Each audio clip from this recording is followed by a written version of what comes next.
saying no coming. I've been invited by Korea, by some every time they play. Let's do it every year. They'll start with that. Tell me, I mean, the ladies. I say it's hot. Everything is hot. When Allah says, I mean, it's the time to go, you go. Alhamdulillah. That's what I do. Oh, you should come when Dr. Haifa Yunus is here. She will put everybody on structure. She won't make anybody mess. I'm considered too liberal for her. Considered too easy and where, hey, everybody's, chilling and all that. Not in Dr. Haifa's classes, right? Oh, yeah. Very strict, that. Oh yeah. Oh yeah. It's Tafseer. It's the skia and it's like, nope, there's no playing games. All right. So speaking of playing games, let's start, you guys. Well, not speaking of playing games, but okay. So should we focus? Yes. So we were actually doing with Tabarak, as you could see on our screen right here. And we talked about, we were going into the structure. So the structure was laying out what it means to start out with Tawheed. And it was laying out the foundation of Tawheed, which is why Allah Almighty is the God, in where He actually has Almulk. He actually has the ownership. If He has the ownership of the world, then and also has the ownership for the structure that maintains the world and maintains everything. What does it mean to maintain things? Well, it means to give it life and to give it death, to give it what makes it start and to even end it. So therefore, if He gives it life and gives it death, then therefore He determines the purpose for it.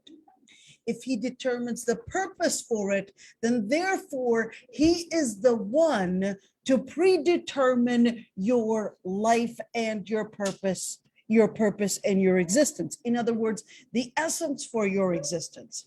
All right. So then the ayat continue to actually lay out the evidence for you to see in the what is called actually الكتاب المفتوح, not الكتاب المسطور. What's the difference?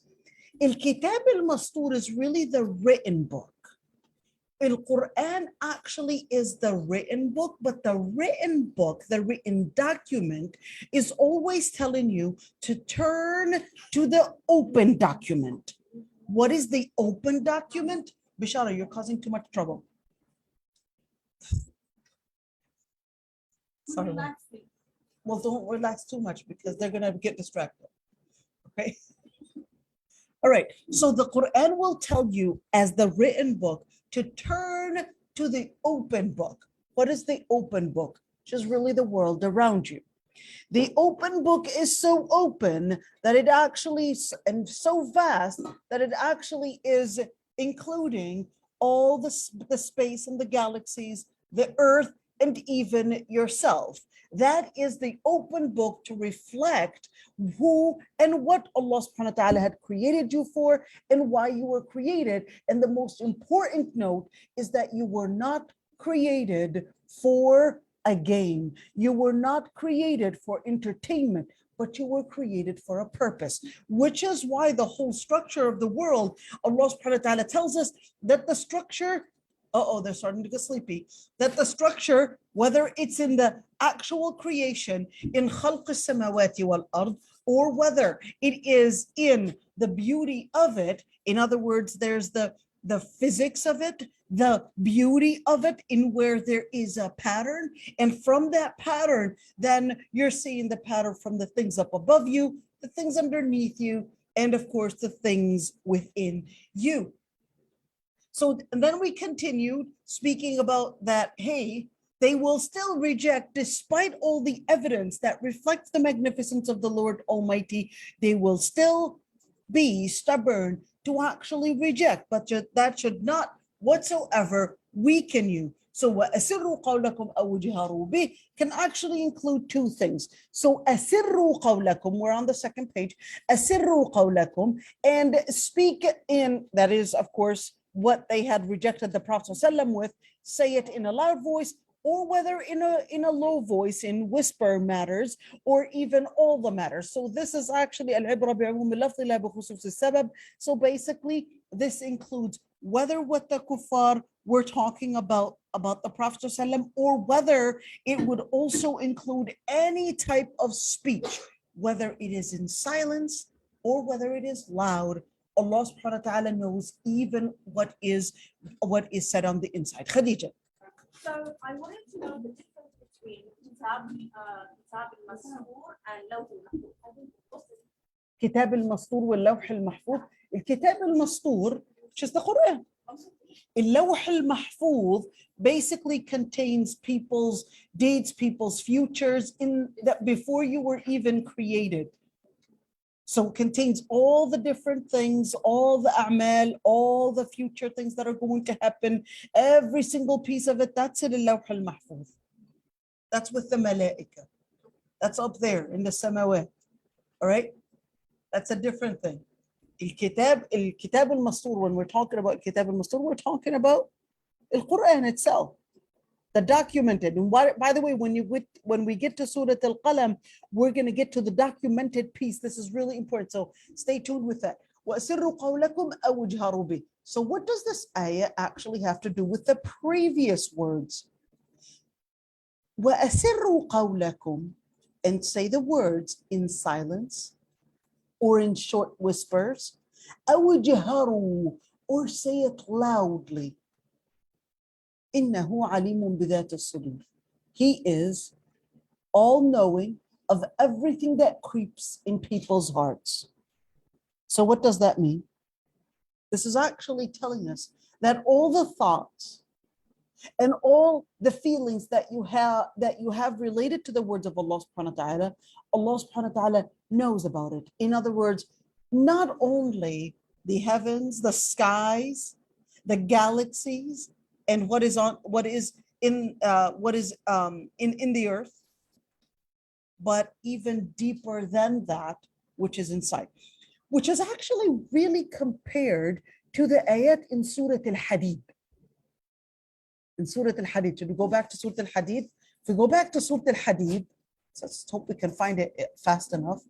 If we go back to Surah Al-Hadid, you will actually see that there is some comparison with that, in where it actually puts it within that same pattern. So let's go back to Surah Al-Hadid. Did I jump over Surah Al-Hadid?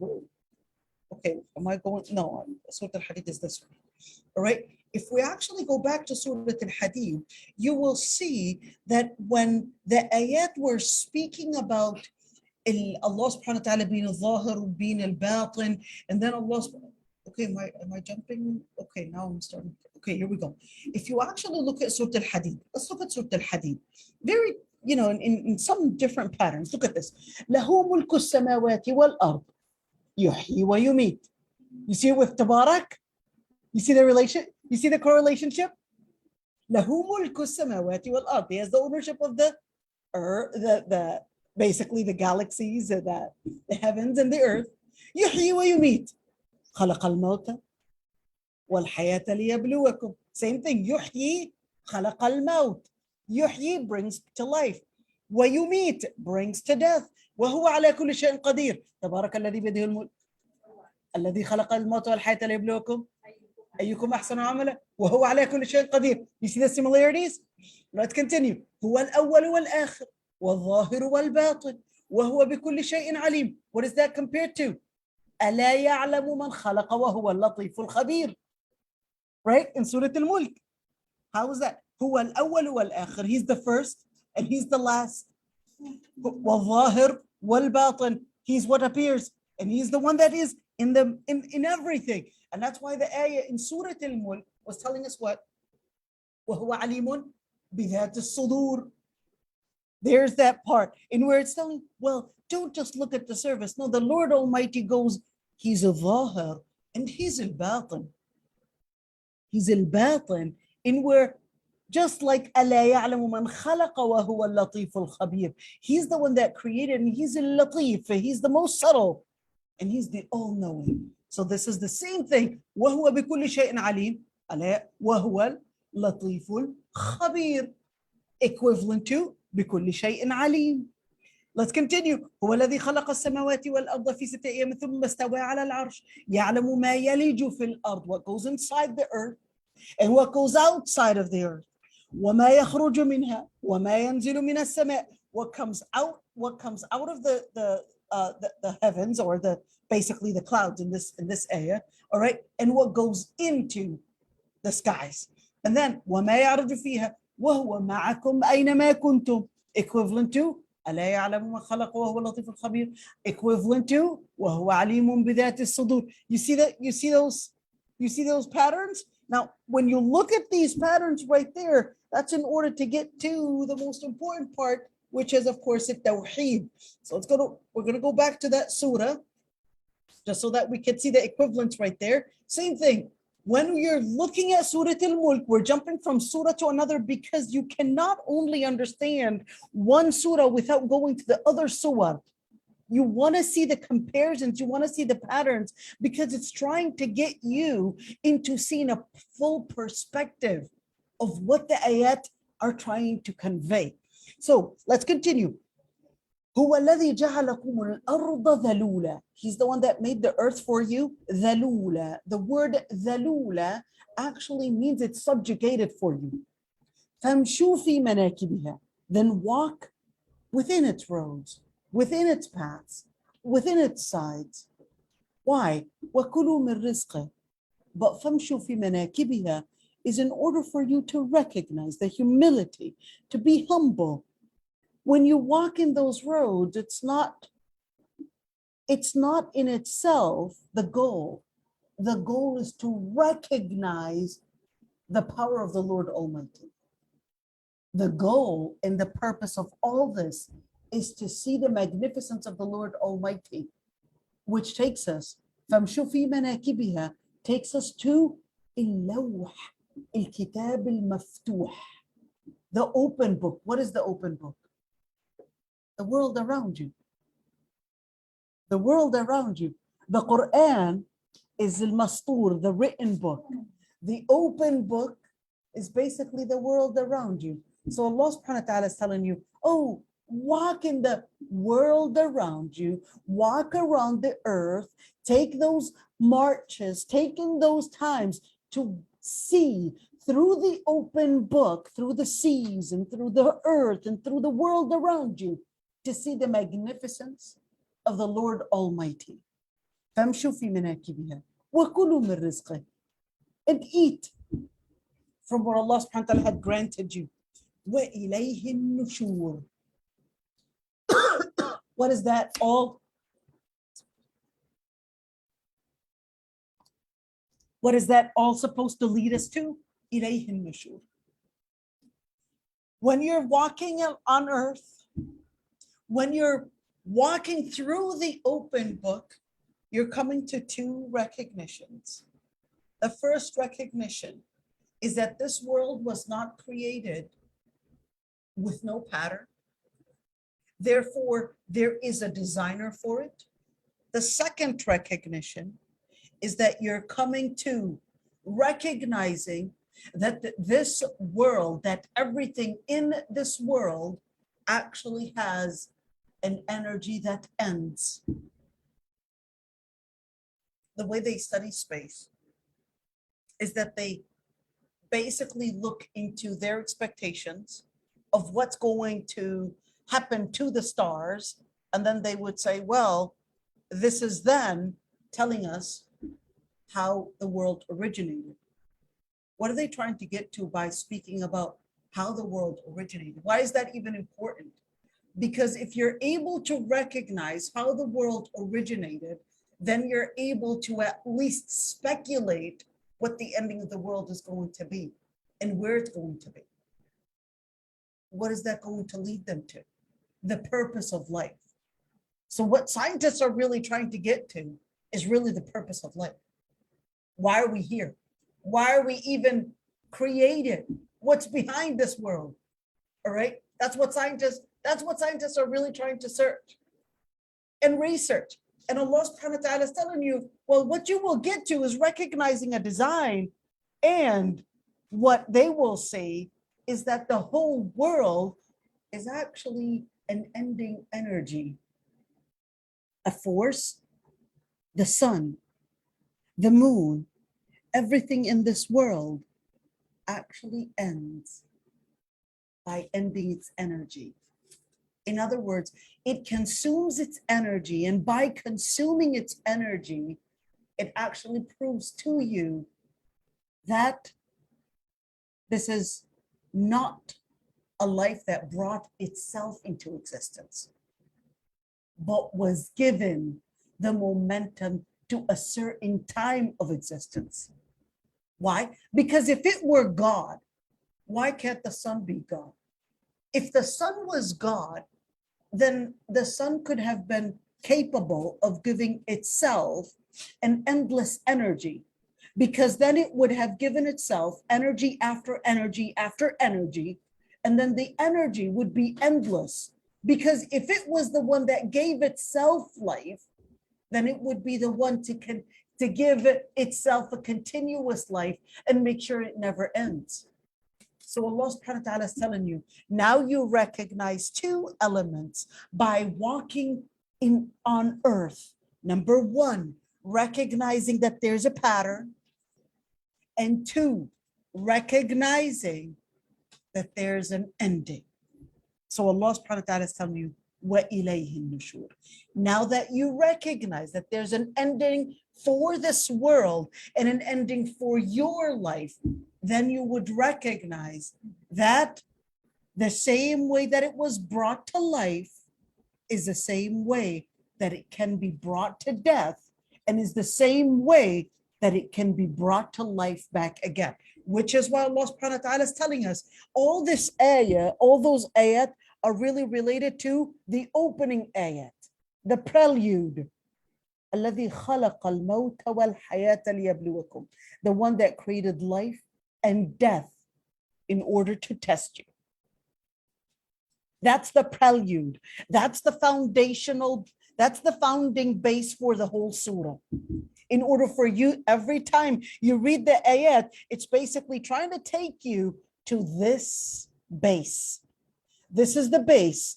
Introduction, now we get to it. So the ayat's telling you, الَّذِي خَلَقَ الْمَوْتَ وَالْحَيَاةَ لِيَبْلُوَكُمْ. Then it tells you, well, here's how Allah subhanahu wa ta'ala created life. You see life in the skies, in the galaxies. You see life on earth. You see life in the world around you. Well, then recognize the same thing. You would recognize life. You would recognize death, that it actually will come to an ending with a simple law of thermodynamics. It just ends with its energy ending. Now, and that's why it said, وَإِلَيْهِ النُّشُورِ. In the same way that he was capable of creating life and death for it, he's going to be capable of creating it back to life and bring it to resurrection. And just as he is the one that determined how everything was created, the pattern that it was created, and the pattern, you have no capacity, no power to stop the pattern, even if you had wanted to put a stop to it, just such as stopping death from coming to you. You don't have the power to stop death from coming to you, and that's the same thing. You won't have the power from stopping nushur from happening to you. All right? You won't stop in nushur from happening to you. Then who determines the pattern? Allah subhanahu wa ta'ala determines the pattern, and therefore he determines the purpose. So that's why the ayah continues. أَأَمِنْتُمْ مَنْ فِي السَّمَاءِ يَخْسِفَ بِكُمُ الْأَرْضِ فَإِذَا هِيَ تَمُورُ. Do you have any power? Would you be able to stop if the Lord had Almighty wanted to bring about a destruction for the heavens, for the earth, for the skies, or for the earth, and then it brought it into total weakness? Would you be able to stop the turmoil? to stop the destruction, to stop it from having any turbulences. You would not be able to do that. If you're not capable of stopping any destruction or any changes to the earth and to the galaxies and the planets and the sun that surround you, then therefore you would recognize that you yourself, your life, is determined by Allah Almighty. Your purpose is determined by Allah Almighty, just as the purpose of your existence and what made your existence from the very top of the galaxies to the very low parts of the earth. Just as you don't control it, neither do you control the purpose that brought you into existence. Therefore, the purpose, not only is it determined, but it is designed by Allah Almighty. He's the one that determines what the purpose is. Therefore, the purpose of life is discovered and known and learned and not invented. The purpose is not invented. Why are we even saying not invented? Who can tell me? You're going to guess it.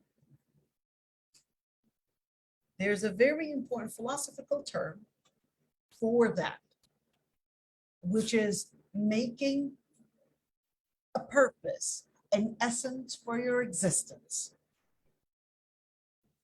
and not finding or discovering or learning the purpose for your existence. That's what you would learn at school. And that's what the media is all about. It's all about, hey, I found my compassion. I found this is my purpose to life. And they'll put all these different colors and all these different things on their bodies in order to reflect their uniqueness. Now, here's one thing, all right? There's a philosophical term for this. I'll give you a hint. John Paul Sartre was the one that actually came up with the idea, and that's an atheist idea. The atheist idea, because they knew that a man cannot live without having an essence to their life. So they thought, well, why do we have to have an essence anyways? Let's just invent an essence. That's what they call it. A calling. What is it? Calling. Holy? Okay. Calling. Calling. That's part of the Eastern religions. Who can tell me what that is? What is the question? The question is, there's a certain philosophy. It's a term in philosophy in where you are designing your existence. You are basically making up your existence and the essence for your existence, and not necessarily learning what your existence is all about. You're inventing a cause for your existence. Is it from the ayah or? Is it like All right, so we're here going before that ayah, all right? We're here trying to, right now, there's a trend, an atheist trend, a postmodern trend. that gratitude? Oh. Not the gratitude. There's a postmodern trend, and that trend is all about trying to push and motivate people not to search for the essence of their existence, but to create an essence to their existence. It's called existentialism. They have a word for it, exactly, just like it's called existentialism, in where you invent your reason, your purpose to your existence, and not look for it. In other words, they would consider that the essence for your existence did not actually happen before your existence, but you invent an essence. You not search for it.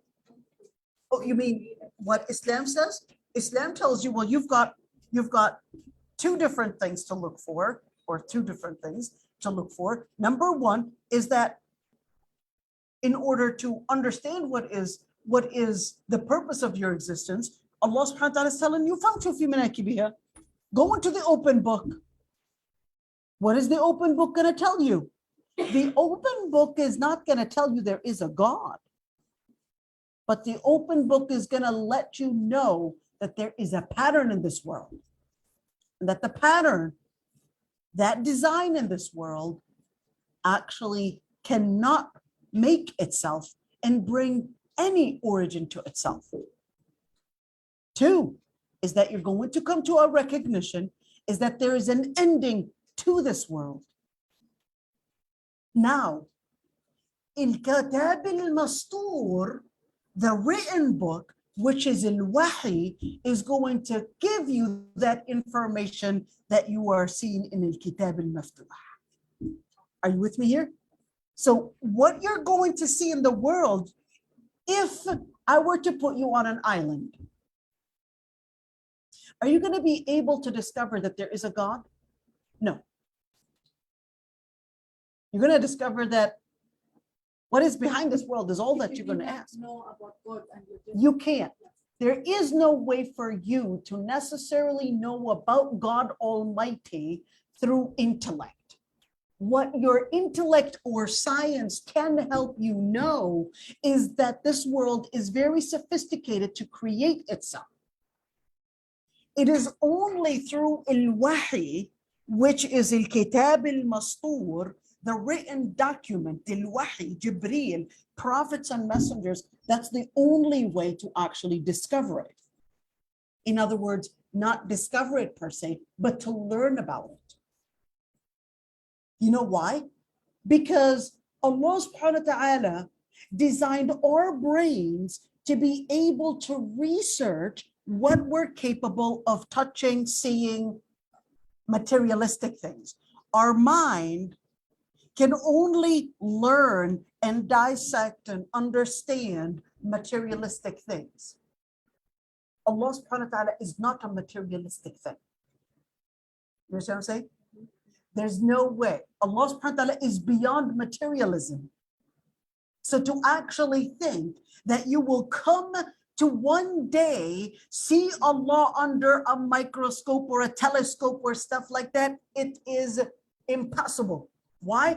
Because you will only see materialistic things that your brain was capable of designing in order to understand. But Allah subhanahu wa ta'ala is al-Zahir, Allah subhanahu wa ta'ala is al-Batin, Allah subhanahu wa ta'ala is beyond the heavens and the earth. Allah subhanahu wa ta'ala is beyond time. Allah subhanahu wa ta'ala is beyond place. Allah subhanahu wa ta'ala is beyond space. Allah subhanahu wa ta'ala is beyond anything that your brain can actually comprehend. Because Allah subhanahu wa ta'ala is beyond materialism. Are you with me, Joe ahead? So that's why when we actually look at these ayat are basically telling you, yeah, I want you to look at the Lawh al-Maftuh, al-Kitab al-Maftuh, the open book, in order to recognize what al-Kitab al-Mastur, al-Wahi, was telling you about this world and about this existence. Who's lost? This is the argument. Go ahead. Reason and Absolutely. Absolutely. It's basically the argument of reason and revelation. Can we actually discover everything about this world? The answer is no. We can't know everything. reason is insufficient. The reason is insufficient, and which is why Allah subhanahu wa ta'ala says, إِيَّتَّبِعُونَ إِلَّا الظَّنَّ وَمَا تَهْوَى الْأَنفُسُ وَلَقَدْ جَاءَهُم مِّن رَّبِّهِمُ الْهُدَى. Allah subhanahu wa ta'ala lays out the three different elements for understanding of knowledge. And he says, يَتَّبِعُونَ إِلَّا الظَّنَّ. There's the side of speculation, theory. وَمَا تَهْوَى الْأَنفُسُ. And there's the desire. There are those feelings that we might get some intuition from. وَلَقَدْ جَاءَهُم مِّن رَّبِّهِمُ الْهُدَى. But there's the revelation that Allah subhanahu wa ta'ala brings guidance to help us understand the world. Our intellect is not enough. It won't come to a final and one cut answer about everything and understanding the world. That's still going to be within the area of speculation. And for our own feelings and our own hawa, our own feelings, they can't come to a final thing because we recognize that it can be a big delusion for us. Our bodies would tell us we need more sugar, but then your doctor will tell you, no, your body is giving you the wrong signal. You see what I'm saying? When we say revelation and matters of worship is revelation. Matters of non-worship can be. So when we're speaking about revelation, we don't speak just about worship. When we speak about revelation, we're actually trying to also understand the purpose for our existence. So revelation is not just about an issue of trying to maintain it within a ritual, within a spiritual connection. But this is also giving us a whole bird's eye view of our future and where we're heading for our purpose of life and how the purpose of life and how our life originated. And which is why Allah subhanahu wa ta'ala will tell us how Allah subhanahu wa ta'ala created the world and tells us the story of Adam and then tells us the akhirah. Because if you don't have a bird's eye view on these destinations, then what you're going to be really going for is just having this very, very limited perspective about your life. Let's continue the ayat and actually see what it's saying. So if you cannot be secure from having anything thrown, or even that the skies collapsing over your heads, or even the earth itself actually going to destruction underneath you, then at the same time, or will you actually be feeling secure and safe if the Lord Almighty had wanted to send stones and actually send a destruction from the skies itself? In other words, you can't stop the skies from sending a destruction to you, and you can't stop the earth from actually going into a destruction beneath you. Therefore, you as a human being, you are actually living in between three different elements. Number one, the ba'th, which is your weakness as a human being. This weakness actually tells you that, hey, you were actually a makhluk. You were a creature that was created by a khaliq. So let's put those elements right there. Focus with me. We're going to get to something, I promise you. All right, so let's look at it. So the ayat are actually laying out, in the beginning, laying out the understanding of who Allah subhanahu wa ta'ala is by laying out that He is Al-Khaliq. When we recognize Allah subhanahu wa ta'ala, we recognize Allah subhanahu wa ta'ala by the af'al first, by the actions that Allah subhanahu wa ta'ala had done, the things that we see around us. So Allah subhanahu wa ta'ala is Al-Khaliq. Number two, that you recognize that Allah subhanahu wa ta'ala is the one that brings in, He is Alladhi yuhyi, yumit. He's the one that brings life. He's the one that brings death. And then this is the one that is Al-Khaliq. And then the ayat were laying out, well, if He is Al-Khaliq, then therefore you are makhluk. If He is the creator, then therefore you are a creature. So who created God? Allah subhanahu wa ta'ala is not a creature. Allah subhanahu wa ta'ala is a creator. So who created Him? That's why Allah subhanahu wa ta'ala tells you He's an awwal, He's an akhir. That's why I took you to Surah Al-Hadid, in order to lay out the foundation that what you go through is not what Allah subhanahu wa ta'ala is. You actually fall within the laws of physics. So Allah subhanahu wa ta'ala is laying out for you that, wait a minute, just as you don't control the earth, you don't control life, you don't control death, you don't control the skies up above you. So therefore, just to give you an idea, Allah subhanahu wa ta'ala is telling you, this is just detail for what ayah? Ayat al-Kursi. Allahu la ilaha illa huwa al-hayyul qayyum. Here we go. What is it laying out? Al-Hayy al-Qayyum. Here we go. Here it is. Al-Qayyum. What is that? Allah subhanahu wa ta'ala is Al-Khaliq. He's the creator. Therefore, when you ask, well, who created Allah? Allah subhanahu wa ta'ala is telling you, He's Al-Hayy al-Qayyum. He's the one that brings death. And He's the one that brings life. And He is self-efficient. So the laws that you see around you, don't apply it on Allah. How old is God? Well, you're asking the wrong question, because time is actually created just as the skies and the earth was created. Time is a creature. Yes. And that's why خلق الموت والحياة. Time, خلق الموت والحياة. What is الموت والحياة? It's time. So Allah subhanahu wa ta'ala is telling you, time is a creature. So therefore, to actually apply a creature as the one that controls Allah, you've got the physics going the wrong direction. You see it? You've got your physics going the wrong direction. No, Allah subhanahu wa ta'ala is the one that is above time. He's the one that created time. So therefore, Allahu la ilaha illa huwa al-hayyul qayyum. لا تأخذه سنة ولا نوم. What does that tell you? Now here comes the second part of that, which is ضعف الإنسان, which is your weakness. So Allah subhanahu wa ta'ala is telling you, well, you recognize your weakness now. Why is Surah Almulk in there? Because Allah subhanahu wa ta'ala is telling you, well, look at this. أأمنتم من في السماء يخسف بكم الأرض.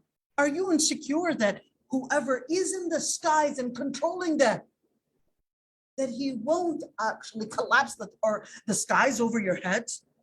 Are you actually insecure? And you would think that the one that is in the skies is not going to send stones on top of your head? No. What is He trying to tell you?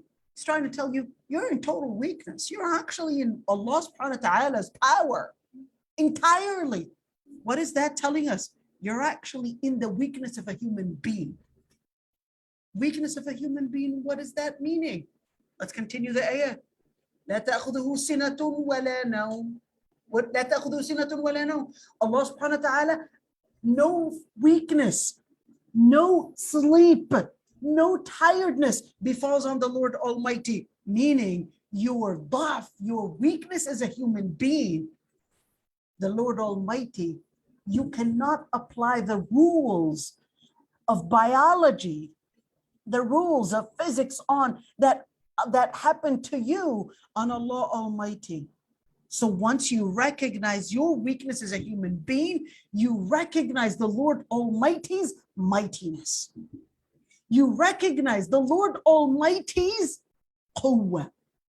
So now you recognize that the Lord Almighty is Al-Khaliq. The Lord Almighty is Al-Qawi. He's Al-Hayy Al-Qayyum. لا تأخذه سنة ولا نوم. له ما في السماوات وما في الأرض. This ayah right there. What is it telling you? أأمنتم من في السماء يخسف بكم الأرض. Same thing. Look, you see the pattern? What is the pattern? Just like Allah subhanahu wa ta'ala said, what? Are you really insecure that anyone's good? The one that is up there, basically, Allah Almighty, that He won't destruct the skies over your heads. No, same thing. And that's where the ayah continues. Where did we get to an Ayat al-Kursi?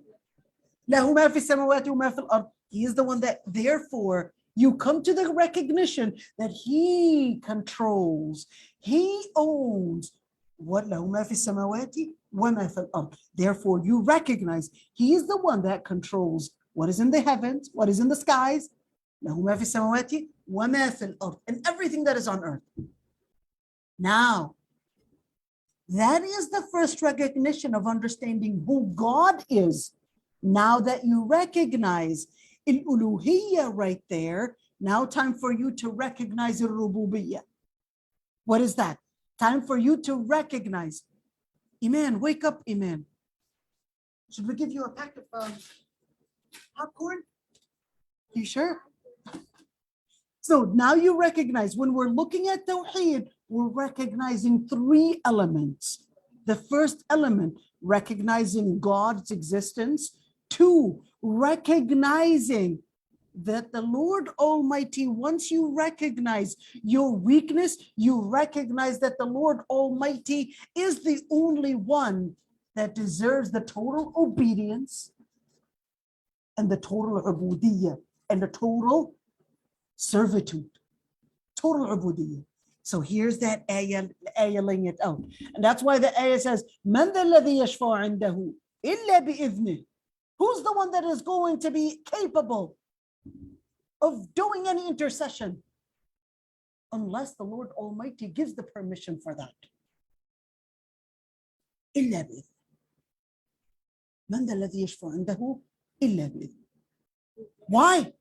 Because يَعْلَمُ مَا بَيْنَ أَيْدِيهِمْ وَمَا خَلْفَهُم, because the Lord Almighty knows what had happened in the past and what was to happen in their future.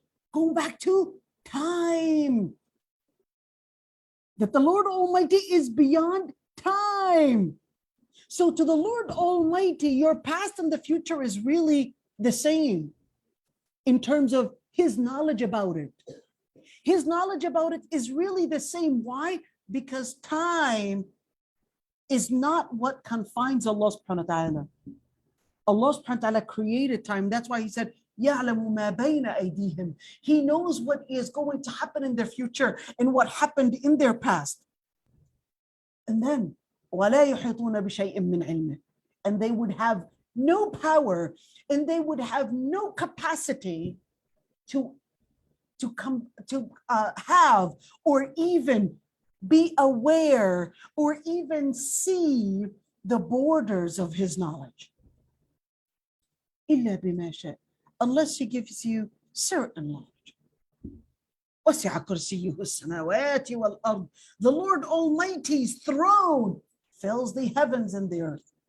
That's in order to tell us that these ayat right there. So why is ayat al-kursi the most important ayat in the Quran? Because it basically summarized those ayat for you. You see it? So Surah Al-Mulk was giving you more details. Oh, well, let's talk about it. Let's give you some more information if you're in doubt. Let's continue. وَلَقَدْ كَذَّبَ الَّذِينَ مِنْ قَبْلِهِمْ فَكَيْفَ كَانَ نَكِيرٌ. كَذَّبَ الَّذِينَ. This is an order for those. Now, here's the thing, is that once all these evidences are laid out on that the Lord Almighty is Al-Khaliq, you recognize your weakness.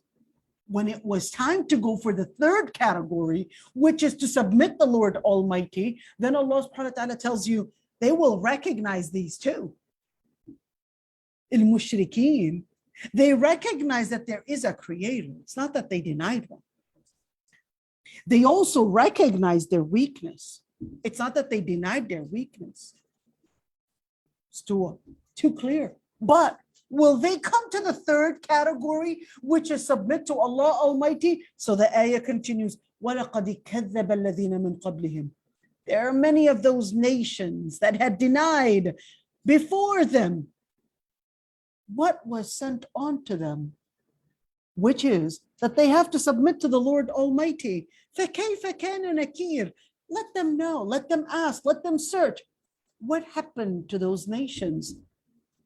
When they had denied Allah Almighty, where did they go? Where did the Pharaoh go? Where did all those nations that existed before them, where did they all go? Was there power whatsoever, a safety to them, a security to them? In fact, they were even more powerful. They lived a longer life, but it did not bring them any security. أَوَلَمْ يَرَوْا إِلَى الطَّيْرِ. Well, then the ayah, wait a minute, it was actually talking about the sama and the ard, and then it talks about a tayr, talks about birds all of a sudden, because it wanted to tell you, well, let's first get that ayah. أَوَلَمْ يَرَوْا. Did they not see that the bird up above them, as it glides and it pulls its wings to itself, who is the one that holds it other than Ar-Rahman, the most merciful? He is all seeing.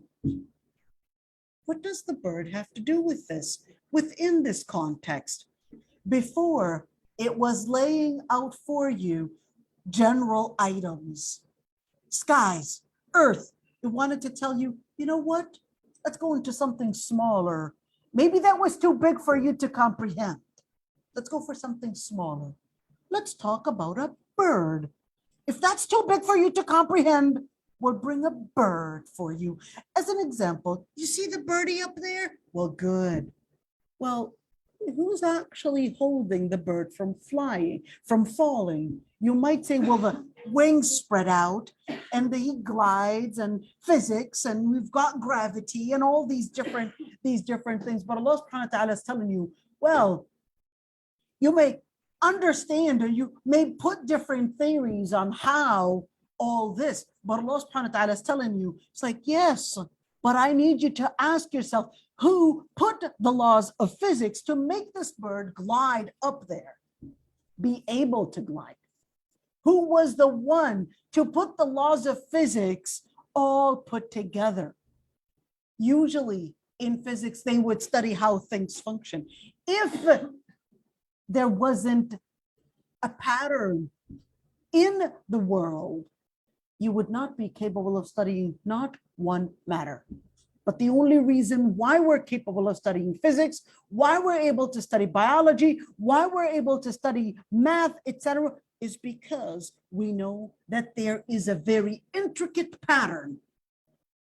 And this intricate pattern is so detailed that we learn that no, it cannot be just by coincidence. If you recognize that no, nothing can actually happen just out of that, and there is an intricate detail, an intricate number, very, very detailed numbers, you recognize that. Well, did you not recognize? This is what the ayah is trying to tell us. Do not recognize that the one to put everything in this very detailed numbering is the one that actually gave it the design itself.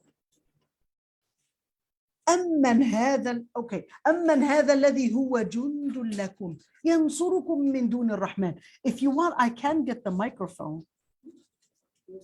No, it was cold. You got cold? I think it might not.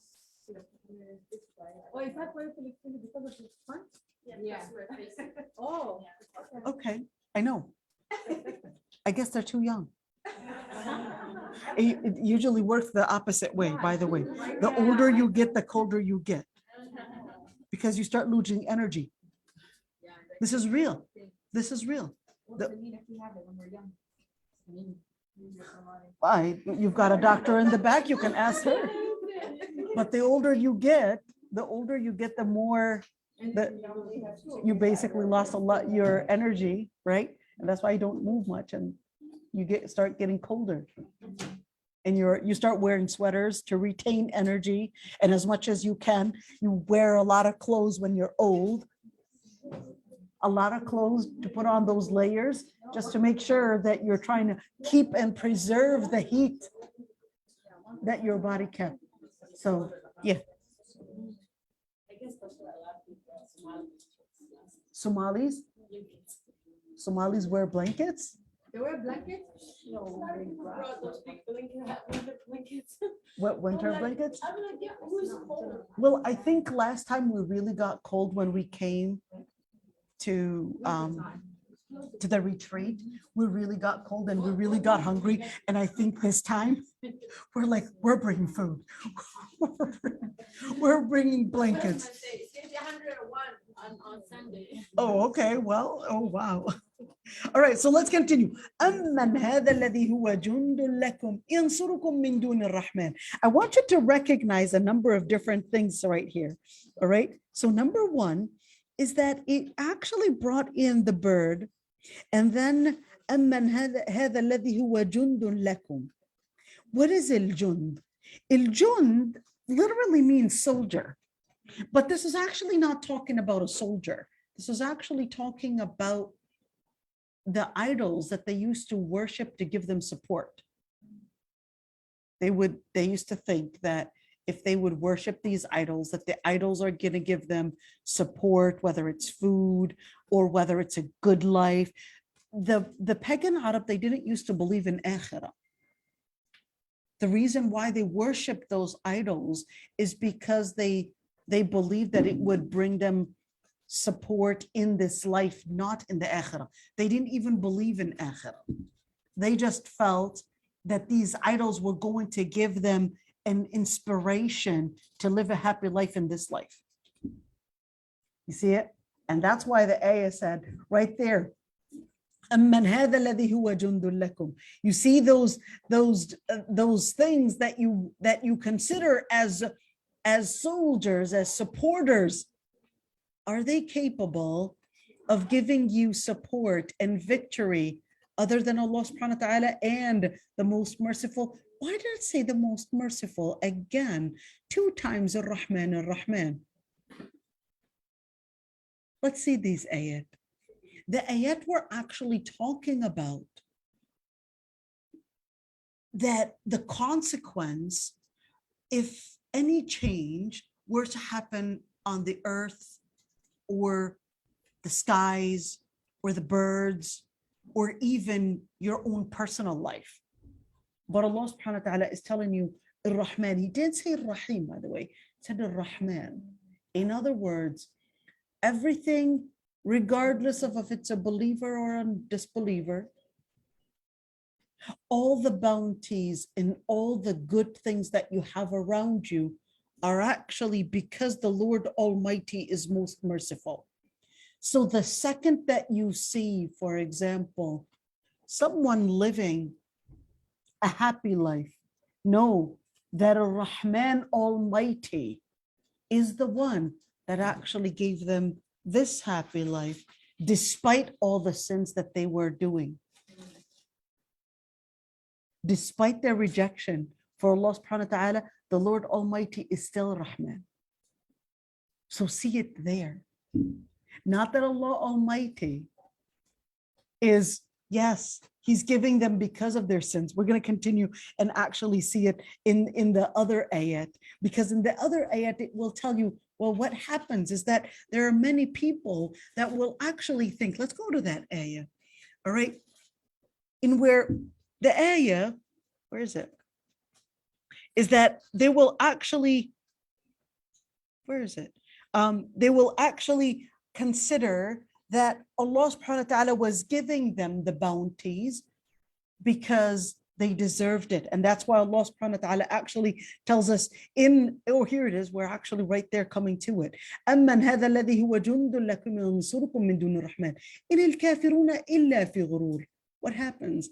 That they would actually think that the bounties that they were getting, that they're actually في غرور. What is الغرور? الغرور is when a person exaggerates their goodness. They exaggerate their intelligence. They exaggerate why they just happen to be better than others. They exaggerate their pride. And it's called, that ego. They just put themselves as beyond others and deserving more than others. They don't see the sins that they are committing, but they will see other people's sins. So whenever they would get a bounty, they would actually see it as they are deserving it. And that's why they have it. So Allah subhanahu wa ta'ala tells us, إِنِ الْكَافِرُونَ إِلَّا فِي غُرُورٍ, that they're actually living this pride and not recognizing what faults they're doing by, instead of worshiping the Lord Almighty who is giving them the bounties, actually turning it that they are the ones responsible for all the good things that they're getting.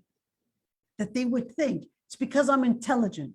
It's because I've been doing my homework. It's because I happen to be smart. It's because I happen to just know how to do things. It's because I worked hard for it, etc. And it's like, because you worked hard for it, it doesn't mean that you shouldn't be, working. And actually, Allah subhanahu wa ta'ala says, وَكُلُوا مِن رِزْقِهِ. Go and fetch your rizq. But Allah subhanahu wa ta'ala does not give you based on, and even your intelligence or even whatever hard work that you had done. It's not what determines rizq. Ar-Razzaq is the one that determines your rizq. What you just have to do is sa'i. You have to do and put in the effort. But Ar-Razzaq is the one that determines it. Let's continue. What's the medicine for that? What happened? Did you get shy? Uh-oh. Good thing I didn't see it. What's the medicine? Habibti, what's the medicine for that? What's the medicine for that sickness? I don't use it to abuse people, but I use it to get favors. Which sickness? I use that sickness to get favors sometimes. The ego part? Yeah. I'll tell you, Dr. Aysha. You know what? All it needs, What's the Zamzam, medicine? the medicine, Yeah. go visit a graveyard. Subhanallah. Wallahi al-Azim, go visit a graveyard. You will see doctor, you will see lived from this and this, engineer, loving father, loving husband, loving mother. All is there. All is there. It doesn't matter. You will see it. The other thing, hear people's criticism. Yeah. Wallahi, listen to people's criticism. You see, many times, that's why it's actually against Islam. It's actually not the sunnah to praise someone, Yes. to praise someone in their face, especially in their face. Why? Because you would take away their ikhlas, their sincerity. Don't praise them. And listen to, and here's the thing, is that when people actually criticize you, it really puts you at a humble level. Many times I would get a lot of people actually calling me just to bash me. Wallahi al-Azim. For real.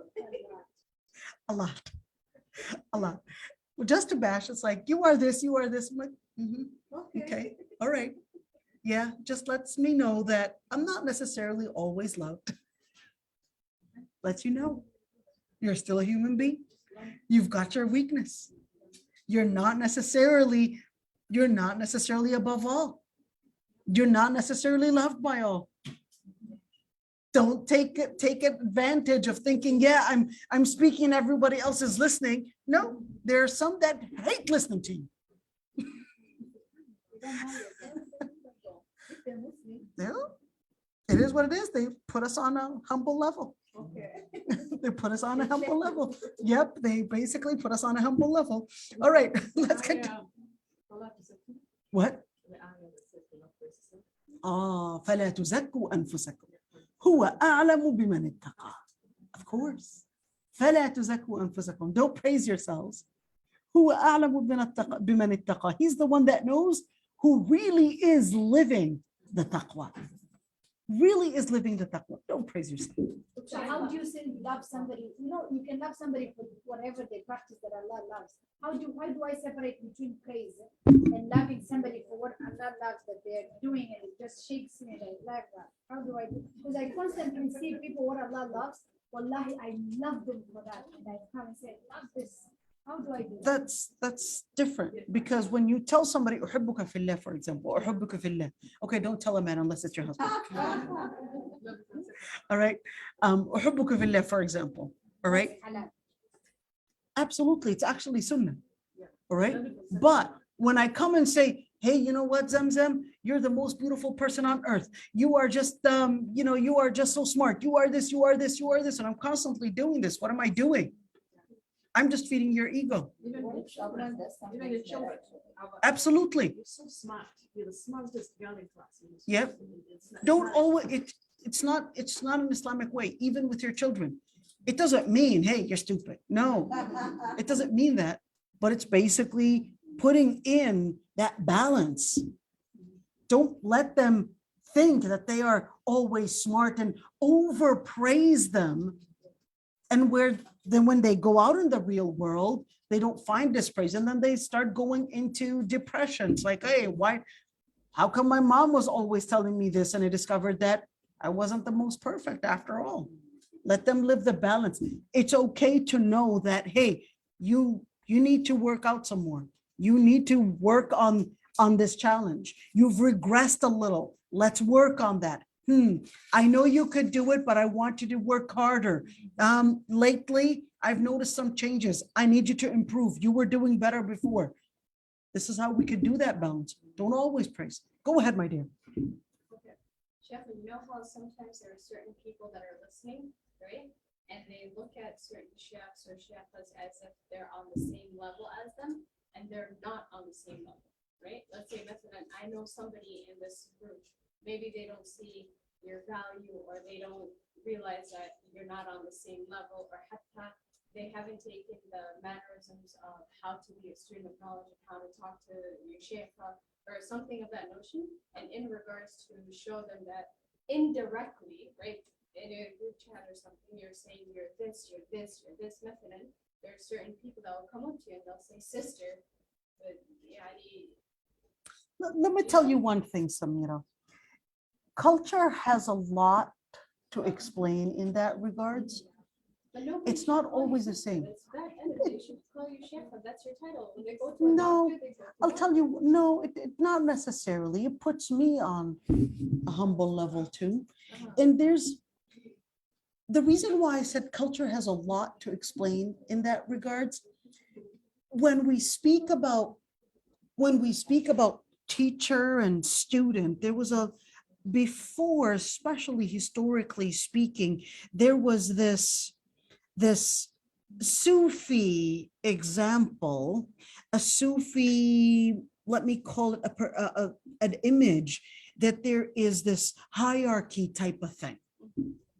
This hierarchy type of thing in where that a student, which they would call in murid, should be كالميت بين يدي مغسله, should be like the dead in the hands of his washer. That's not necessarily accurate, because the Sahaba, if you actually look at the way they dealt with the Prophet ﷺ, yes, they did definitely have Allah subhanahu wa ta'ala actually scolded them for speaking to the Prophet ﷺ in a loud voice, etc. That's a Rasulullah ﷺ. You can't compare that. But at the same time, when you look at the Sahaba and where they would ask the Prophet ﷺ, they would go to his home. How was he praying? What was he doing? What was he eating? What was he, all these different things. And they would sit with the Prophet ﷺ. Ibn Abbas, كنت ردف النبي صلى الله عليه وسلم. I was right behind the Prophet ﷺ on the same horse. We went with the Prophet ﷺ. I covered for the Prophet ﷺ while he was using the bathroom, or etc., to hold a blanket or something like that. So when we actually look at that, you could see that the Prophet ﷺ was, yes, a fatherly figure to them, but he was also a friend to them. So not always do we necessarily look at a teacher and a student in some sort of a hierarchy type of a separation where, oh, don't call her sister, you got to call her sheikha. Not necessarily, because there's even something to learn, even from friend to friend. I don't mind somebody calling me Sister Aysha. There's something to learn, even if someone has a degree, even if I have a PhD, I can learn from you, and I can learn from her, and I can learn from a child. Even if you have a PhD, it doesn't necessarily mean you had reached the top of everyone. There's a connection. A sisterhood connection has an essence that also feeds our sisterhood connection in our Islam too. It doesn't have to be this hierarchy where, no, you gotta say sheikha or you gotta say sheikh. There's a philosophical differences. There's some sheikhs that prefer a very formal relationship, and because they're really trying hard to model the message and mask the vulnerability. And because of that, So they have that's why very I firm said boundaries. culture, right? That's Yeah. why I said culture has a lot to do with this. If you were to read أدب العالم والمتعلم, for example, there's a lot of culture in where you should not put one leg over the other. You should not, no, this is culture. All right, you should not do this. And my professor, you put one leg over the other. He'd come over and with his leg, not for the girls, but for the guys, and actually push it, literally lift up their leg, lift their leg with his leg and say, this is not respecting dars talab al-ilm. But that's more of culture. When we say culture, it was also the same thing during certain times where there was this type of separation that no, in order to give this hala, this respect for al-ilm, you need to put the teacher on a pedestal. It's about the I'm message, not sure I the agree with meaning. that. But I'm not sure I agree with that. And here are a number of different reasons. Number one is that what is really missing, especially within the women's world, what's really missing is a direct connection and a relationship, a human relationship between us and even the teachers. Many of us, including myself, I didn't know what it means to be religious. What do the religious people actually do? Let alone a person that studied Islam. What do they live their lifestyle like? If we live in so much utopia, we will create ghettos. We will create separations. We will build ourselves in some kind of a high area and believe it. And that will actually create a barrier between us as a teacher and the students. And what's going to happen? That the students are not going to feel comfortable asking you, relating to you, and actually seeing a role model. What we're actually living in right now is nothing but a problem, a crisis of finding someone that learns the deen and you can actually sense them and feel them. I don't mean physically, but I mean relate to them. See the bathroom that sometimes I'm behind with cleaning it. See that sometimes I can get angry and actually get in a problem with my own children and sometimes struggle. See that I can be behind with my own work at home. I'm a human being. That's the problem with a lot of women because they don't have a direct connection with the male shuyukh. They would always have this very, I would say, utopian, unrealistic imagination of what the sheikh is. Inaccessible. They're different. They're constantly قال الله وقال رسوله. That's not really the case. And I said the joke once when I got married and I wanted to tell my husband, I love you, but I didn't know how to say it. My husband is a sheikh. He's an author. He wrote on Islam. He's a lot more scholarly than I am. So I was like, how am I going to say it? So I just told my husband, أحبك في الله. And my husband responded, قد قامت الصلاة قد قامت الصلاة.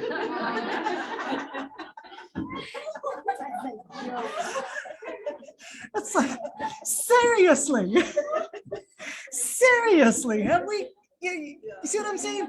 There are certain, and that's the same thing. There are certain things that that are not supposed to be necessarily in this type of separation. I don't really like that separation too much because I really think it creates barriers. I don't mind telling me Sister Aisha was. You know what? Aisha was half like that. I don't mind. I don't mind. حبيبة قلبي الله يحفظك يا ربي. I'm glad you No, asked that question. you know, Because like people sometimes say Dr. Aisha, Sister Sheikha, but I like to call you Sister Aisha. you can call me Aisha. I don't mind. Izzuddin, I don't mind. At the end, there's something that is beyond any relationship, which is الحب في الله. Samira, she makes better This is Wallahi, الحب في الله is beyond all that. When you love someone for the sake of Allah subhanahu wa ta'ala, on Judgment Day, the Prophet ﷺ said, يُحْشَرُ الْمَرْءُ مَعْ مَنْ أَحَبَّ. That Allah subhanahu wa ta'ala will combine you. When we if we were to line up before Allah subhanahu wa ta'ala with those that we love before Allah subhanahu wa ta'ala, and Allah subhanahu wa ta'ala will tell us, go to Jannah. Go to Jannah. That's what we need. That's the bond that we need. The bond that, yeah, we sat around that fire one day and we did that dhikr and we did that dua and we did this together. And that's the moment that we remembered. And that's the moment that we had the malaika surrounding us and saying, Ya Allah, we saw them together sitting and remembering. And in the midst of a monastery, in a Christian area, they were the only ones doing dhikr in a very, very, very almost 150-mile radius. No one else was doing the dhikr but them. Ya Allah. Ya Allah. No one else was doing, 150 miles. This area that you're living in is pretty much a pro-Trump area. Many of them have never seen a Muslim before. Never seen a Muslim before. Let alone know what dhikr is, to be the only ones within this area doing the dhikr.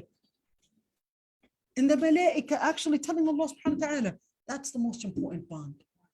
A bond where we're doing it together, doing that dhikr together. Maybe this place never heard the name of Allah. Absolutely. That's what I think about certain places. Absolutely. Absolutely. أَمَّنْ هَذَا الَّذِي يَرْزُقُكُمْ إِنْ أَمْسَكَ رِزْقَهُ بَلْ لَجُّوا فِي عُتُوٍّ وَنُفُورٍ. Now it goes. So now, after telling us, let's look at it right there. After telling us that Allah subhanahu wa ta'ala is al-Khaliq, He's the creator, and letting you recognize your weakness, then Allah subhanahu wa ta'ala wants to take you into another recognition for who your Lord Almighty is by recognizing Razaq. That Allah subhanahu wa ta'ala is your Razaq, is your Raziq, that your Lord Almighty, أَمَّنْ هَذَا الَّذِي يَرْزُقُكُمْ إِنْ أَمْسَكَ رِزْقَهُ. If the Lord Almighty were to hold His rizq, His bounties, the different things that He would give you, بَلَّجُّوا فِي عُتُوٍّ وَنُفُورٍ. Balajju would actually tell us that they would actually go beyond the limit in their pride and in repenting repelling away from haqq, from Islam, from what the prophets are actually telling them to do. But here's one thing. Let's actually read the ayat in an opposite way. So what does that mean? What we're doing now, just when you read the ayat, we're trying to do what Zamzam was telling us. What are the akhlaq that I'm supposed to be doing? So Allah subhanahu wa ta'ala is telling us, وَالْكَافِرُونَ إِلَّا فِي غُرُورٍ. What did Allah subhanahu wa ta'ala say about the mu'mineen? Let's see. What was it? Let's go. We're going to make it smaller. All right. Pay attention with us. So what was that ayah telling us right there? So الكافر في غرور. What does al-mu'min do?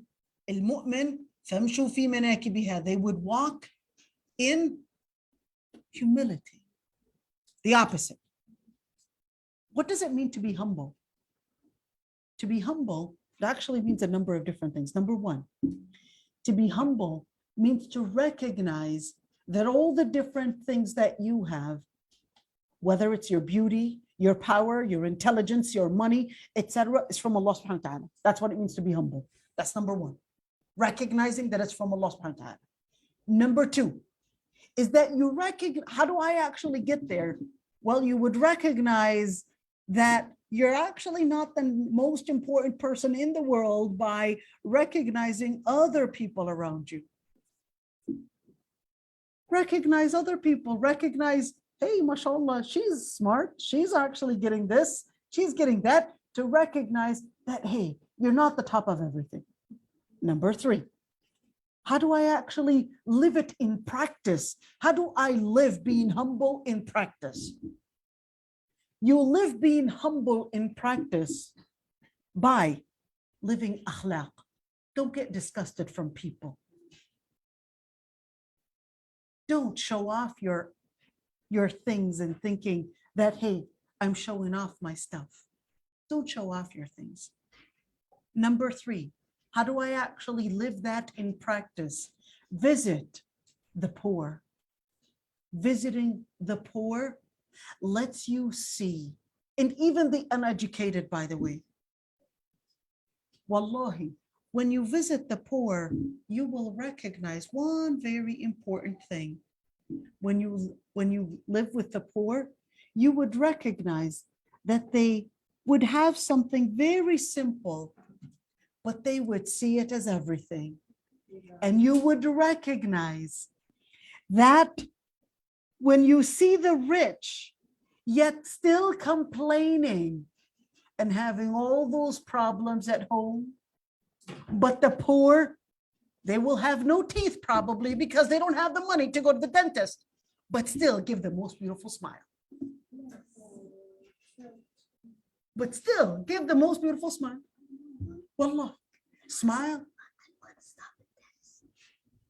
Oh, okay. He said at 1, the dars ends. Okay. 12:30. Oh, well, don't tell him. She wants a half hour for herself. We have to have lunch. Sure. Okay. Hudayfa is always, he's autistic, so he puts me on track with everything. Yeah, he said, Mom, at 1, that's it. I told him at 1, even though I knew it was 12:30, but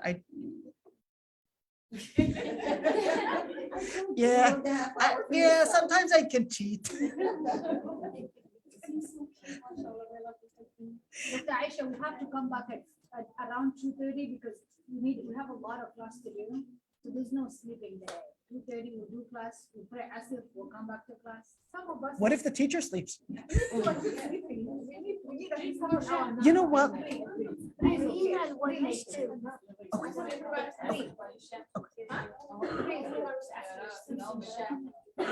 No, she's the sheikha. All right. Let's continue, inshallah, so that way we can finish. So we can finish the surah because we have another surah to go to, inshallah. In al-kafirun ila fil ghurur. So for a mu'min, they're actually humble. And wallahi al-azim, when we talk about humble, and I was talking about visiting the poor and seeing the poor, and that way you'll recognize that the value is not of what materialistic items you have, but the inside. It's what you have on the inside. The value is not whatsoever the appearance. Wallahi, so many beautiful women and handsome men would have the most problems in their marriages. Many, wallahi, they would have the most problems in their marriage. And many times, it's really strange to say that, but many times that those that may not necessarily, to most of the people, be the best or the most beautiful in their appearance, but they actually have the most beautiful hearts and the happiest marriages. When they would get married, usually they're not abused for their looks, but they're actually chosen for their inside. It's really weird to say that. This is not, don't generalize and say every beautiful woman is living hell. That's not what I'm saying. That's not what I'm saying. I'm just saying, subhanAllah, there's something to see that true happiness is not about it whatsoever, the appearance or that there are other beautiful things that on the inside that you should be looking for. That's why the Prophet ﷺ actually said, Allah Almighty does not look at your appearances, but He looks at your taqwa and looks at your qulub, looks at your a'mal, looks at your actions. Absolutely. Looks at the actions. So let's continue. Oh, يا حرام. Okay. أمن هذا let's continue with for إن الكافرون إلا في غرور. Now the second part, أمن هذا الذي for the other part, hold on. So we've got الكافر في غرور. For الكافر is في عتو. لجو, عتو, and nufur. What does that mean? Lajju actually means to go against in a type of a revolution type of thing, go in transgression, cross the limits, go beyond the limit. So what is the limit? The limit is what Allah subhanahu wa ta'ala had considered as the limit. So al-kafir is in pride. Al-kafir goes beyond the limit. In other words, al-mu'min is actually living in what? Living in an iman and living within sharia. Al-amal al-salih. Utu. What is al-utu? Al-utu is al-inad. It's basically stubbornness. It's not based on truth. It's just that they're stubborn. They just want to have everything their way. What is al-mu'min? Al-mu'min, does that mean I should give in every single time? No, because al-inad, being stubborn in haqq, is actually iman. Being stubborn in truth is actually being a good believer. But being stubborn on kufr is actually التمادي في الكفر. It's actually transgressing, going beyond kufr. Absolutely. Oh, are you doing it? Oh, are you? Oh, she is. Okay. All right. Nufur. Now, it's really important when we look at the word utu, all right, al-inad, for al-akhlaq, akhlaq are actually based on 4 elements. What are they? Al-adl, justice, al-sabr, patience, al-iffa, shaja'a, ahsanti, shaja'a, al-adl, justice, sabr, patience, al-iffa, satisfaction in living in containment, shaja'a, courage. So when you live akhlaq, you're going to have to recognize what is justice.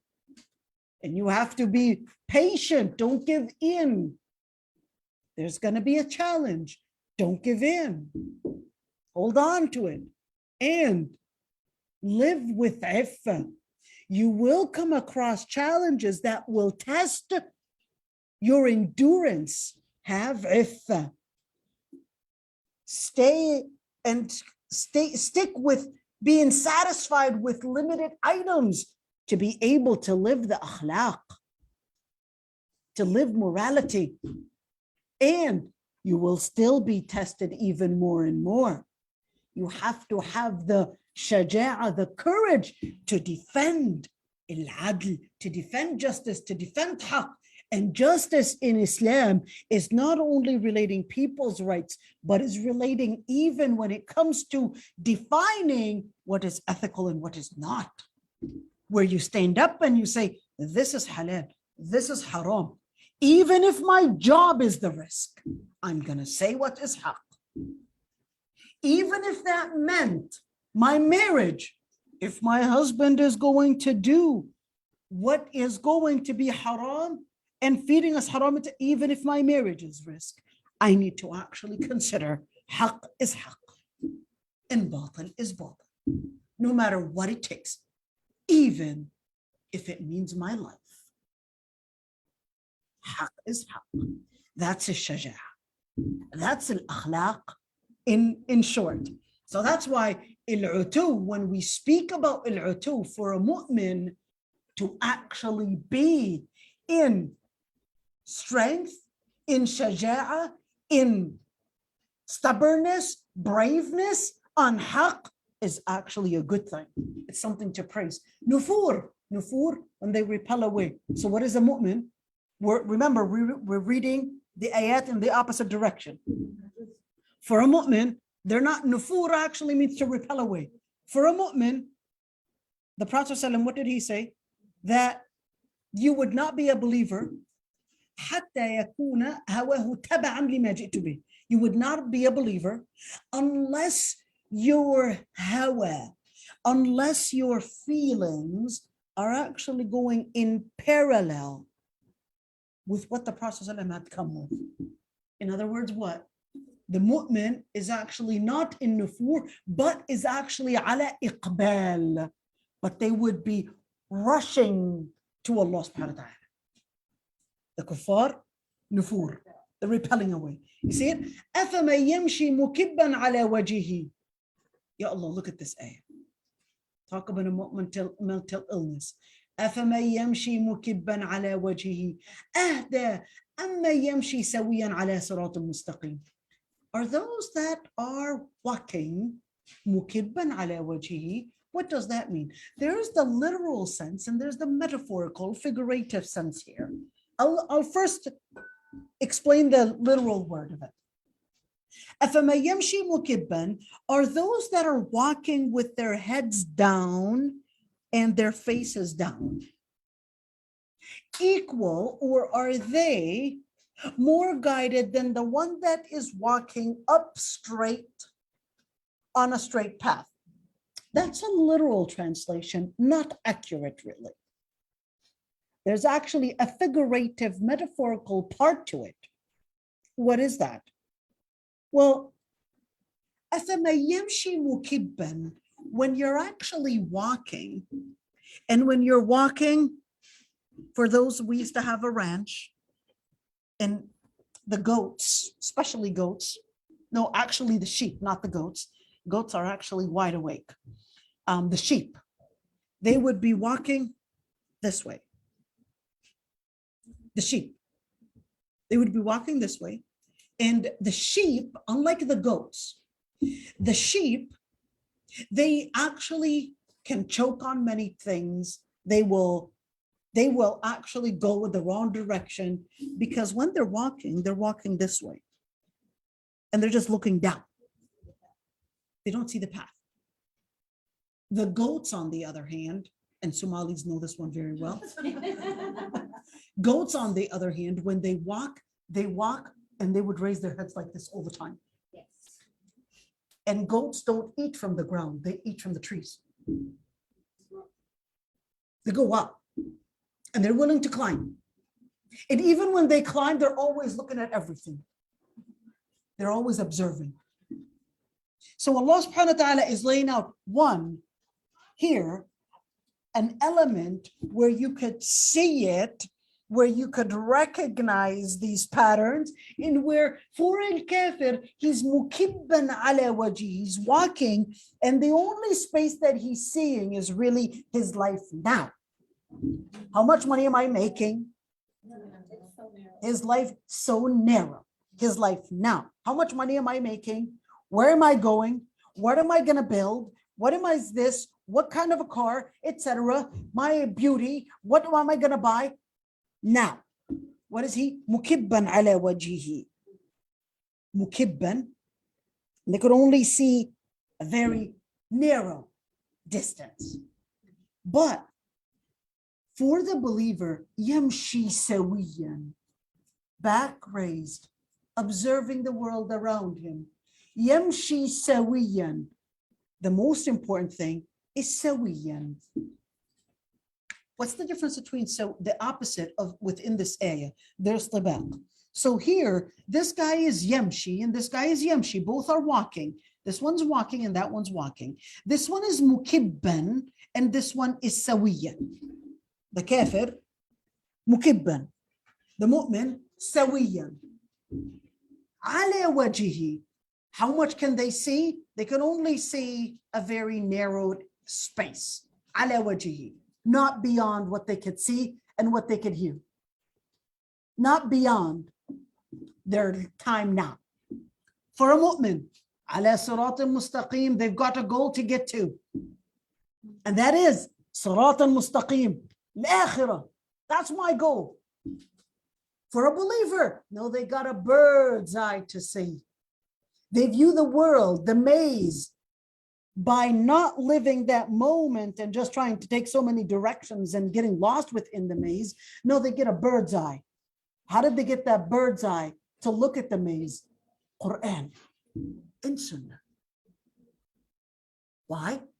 Because the second that Abu Hanifa Ibn al-Arabi said, أما أبو حنيفة فقد جعل القرآن مرآته فأبصر الحق. Said Abu Hanifa made the Quran be his mir'ah, made the Quran be the lens that he sees the world through, and he was capable of seeing haqq. And that's the thing, is that once you see through the lens of Quran and Sunnah, then you would get a bird's eye and be able to recognize where you heading, the destination.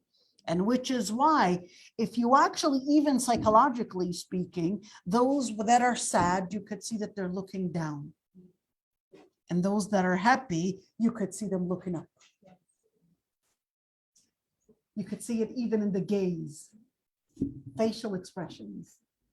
So Allah subhanahu wa ta'ala is telling you, raise it.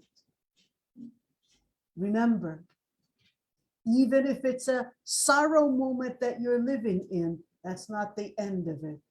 Don't look at this as your final ending. Look at the akhirah. That's the purpose. If you had a son die, no, that's not the end of it. It's the akhirah. If you lost your loved one, or if you lost your schooling or whatever it is, or your health is going down the hill, remember, this is not the end of it. It's the akhirah. You've got a destination to get to. You've got a destination to get to. And that's why Allah subhanahu wa ta'ala tells us, then you're looking at just like when we have a compass. All right, what do we got? You've got the past, you've got right there, there's an akhirah for a believer, and there's a dunya. You're living this dunya. But then that's not enough. You also need part of your GPS in where you need Allah Almighty to guide you, to make sure that you're actually getting into the right direction. And you're living in that compass right there, dunya and akhirah. And you're letting Sharia be the one to help you find your path between dunya and akhirah. أفمن يمشي مكبا على وجهه أهدى أمن يمشي سويا على صراط مستقيم. Now it's really important to recognize that when we even look at this, dunya and akhirah, in fact, we can actually go like that and return it. Okay, here we go. Let's look at dunya and akhirah. Allah subhanahu wa ta'ala actually says that for the believers, لا خوف عليهم ولا هم يحزنون. What is al-khawf? Al-khawf is actually from the future. Al-khawf and fear is usually from the future. You're afraid to get married. You're afraid that you might actually fail in school. So many will regress and decide, I don't want to get married. I might get into a divorce. Big deal. Move on. Have tawakkul on Allah subhanahu wa ta'ala. Have tawakkul on Allah subhanahu wa ta'ala. So for a believer, no. فَإِذَا عَزَمْتَ فَتَوَكَّلْ عَلَى اللَّهِ. خلاص. I have my hope in Allah subhanahu wa ta'ala. Azamt, you put it as a determination. Tawakkul ala Allah. Let Allah subhanahu wa ta'ala be your wakil. And that's why for a believer, لا خوف عليهم ولا هم يحزنون. They don't feel this sorrow. Why? Because of the past, because they know that there's an akhirah to it. That's not the end of it. And for the believers, there's no loss. Why? Because yamshi sawiyan. Sawiyan, why? Because they're connected to Allah subhanahu wa ta'ala, and they're ala sirat al-mustaqim, between Allah subhanahu wa ta'ala and between Sharia. So they're sawiyan. They're actually knowing where their destination is heading, and they're ala sirat al-mustaqim because Sharia leads to sirat al-mustaqim. Got it? The right spot. Absolutely.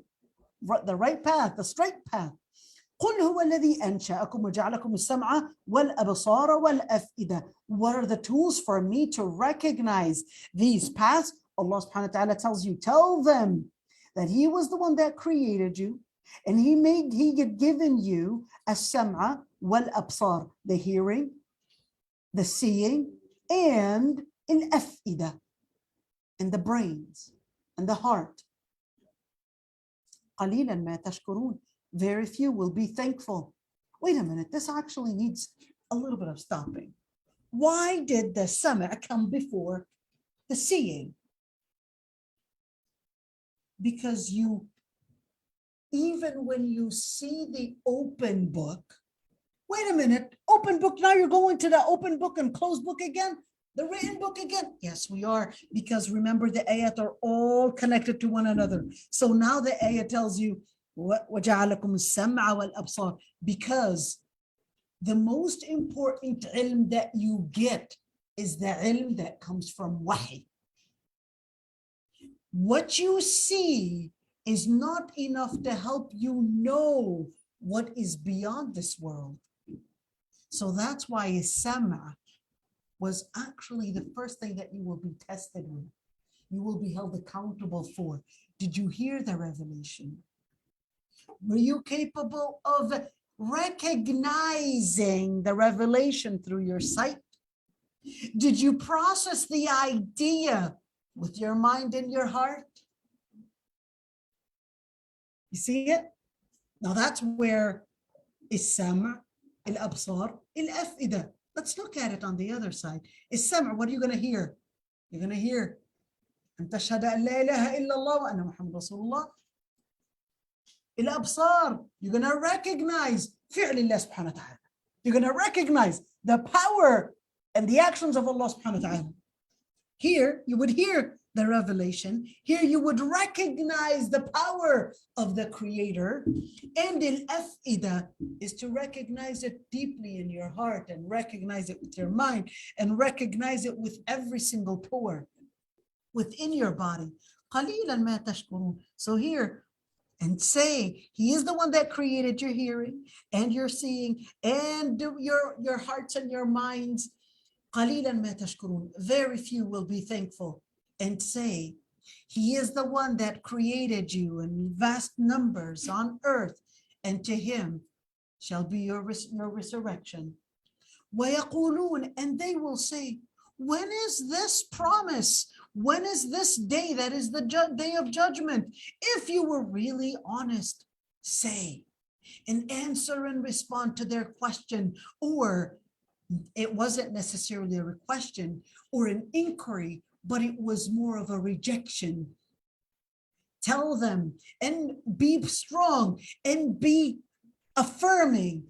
The knowledge about the judgment day is only with Allah Almighty. I'm only a warner and a clear warner to you. And it's really important that when we look at this, ذَرَأَكُمْ فِي الْأَرْضِ وَإِلَيْهِ تُحْشَرُونَ, because Allah subhanahu wa ta'ala is telling you, well, you see the pattern that you cannot control? Same thing. You are subject within this pattern. You're a subject within this pattern. Therefore, al-hashr is something that you will be subject to. فَلَمَّا رَأَوْهُ زُلْفَةً. And then when they had seen it come near, their faces would actually be in despair. And they were told, this is what you had denied. This is what you were told about, but you had denied. You had claimed something else. قُلْ أَرَأَيْتُمْ. Tell them, if the Lord Almighty if the Lord Almighty would have destructed me and those that are with me, or if He were to be merciful on us, who would be the one to protect the disbelievers from the painful torment? Say, He is the most merciful. We believe in Him and we depend on Him. Look at this one. We believe in Him and we depend on Him. So what is that actually putting us into? To recognize When we speak about mental illness, and this doesn't mean every mental illness is necessarily because of a bad iman, but indeed, when a person has bad iman, they are more prone to mental illness. So Allah subhanahu wa ta'ala tells us, قُلْ هُوَ الرَّحْمَنُ آمَنَّا بِهِ. We believe in the most merciful. Why most merciful? Because Allah subhanahu wa ta'ala wanted you to recognize that when you recognize the vision, in recognizing Allah Almighty in every corner, what's going to happen? It's going to give you the faith on the inside. It's going to give you the comfort, and then it's going to give you the power to depend on Allah Almighty without fear, to depend on Allah Almighty with being persistent, to depend on Allah Almighty and know that it's not your power that determines everything, but it's actually Allah's power. It's not your power. You're a human being. You've got your weakness. So when you determine to do your job, you remember Allah subhanahu wa ta'ala is a Razzaq. When you determine to do, for example, to get into a marriage, you depend on Allah subhanahu wa ta'ala because you know that in najah, that success is in the hands of Allah subhanahu wa ta'ala. When you determine to get a college degree, you know that Allah subhanahu wa ta'ala success is in his hands. So when you fail, don't despair. Alayhi tawakkalna. We depend on Allah subhanahu wa ta'ala. And then that, when they lose the vision, that's when they get lost in behavior. فَسَتَعْلَمُونَ مَنْ هُوَ فِي ضَلَالٍ مُبِينٍ. When, there you go. When you set these foundations, then you will recognize who really is in a delusion, is in a wrong path, where they're not sure where they're supposed to be going. قُلْ أَرَأَيْتُمْ إِنْ أَصْبَحَ مَاؤُكُمْ غَوْرًا. Last call, and tell them, if the water that you see, your water was to be absorbed by the earth, who's going to bring you a water that is pure for you to drink? Same thing. If the information that you get, you would think that, oh, I was capable of finding through my intellect those pieces of information, just as the water is only from Allah subhanahu wa ta'ala, the most important ilm is really coming through wahy. So yes, this is talking about water, but there's also that correlation with Quran, that just as water, the pure water comes from the heavens, from the top, it rains on you, that precipitation, all that comes from above. Allah subhanahu wa ta'ala sent you the wahi from above, and that is just like al-ma' al-ma'in. That is just like the pure water. And therefore, all the different things that you see around you, you see it with the connection, Allah Almighty. I'll let you guys go eat. It's 12:36. Alhamdulillah, Allah barik feek. I've been looking at your nose too quick. Don't worry, Anna, once I start, I was. Inshallah, don't worry.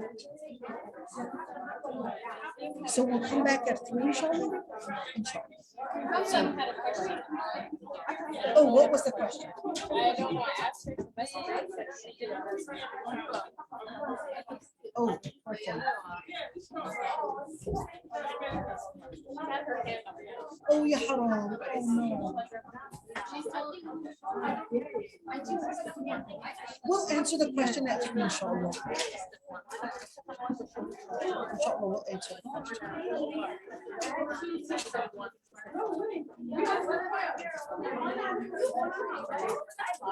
الله يحفظك يا ربي.